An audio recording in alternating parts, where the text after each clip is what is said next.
I'm on a bit of a mission right now to educate people on acute Lyme and what to do if you get a tick bite and how to prevent tick bites.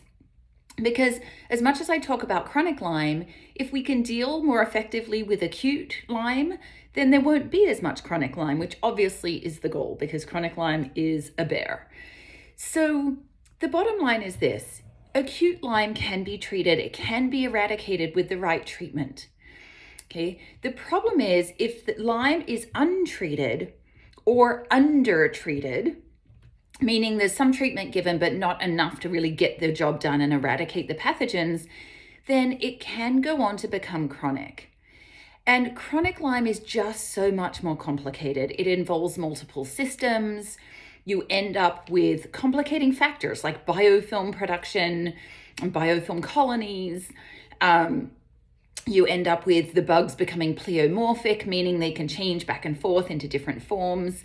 And that makes them harder to find and harder to kill. And so, then we get all these other sequelae. We get adrenal problems, we get thyroid problems, we get digestive problems, we get neurological problems, like all the things. So the key here is learning how to prevent Lyme in the first place, ideally, or manage it effectively if one does get bitten by a tick. Now, I recognize that a lot of times people with Lyme don't know about being bitten by a tick. They don't always see it. They don't always identify it. So I get that.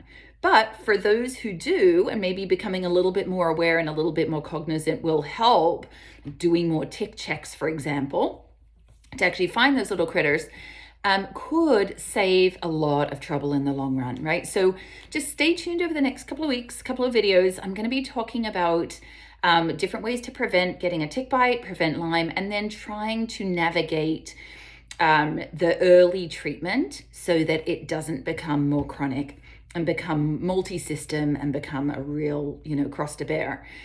Part of the disconnect in the beginning, in the early phases, is because of primary care docs that aren't, either they're just not well educated in what to do for acute Lyme, or they're just really unwilling to look at it as a possibility and unwilling to take a stand on it, to treat it without testing and all the things that need to be done. So stay tuned. I'm going to talk much more about that as well, and how you can find the right care if you do have a tick bite, if you suspect you have Lyme, how to find a doctor who can help you.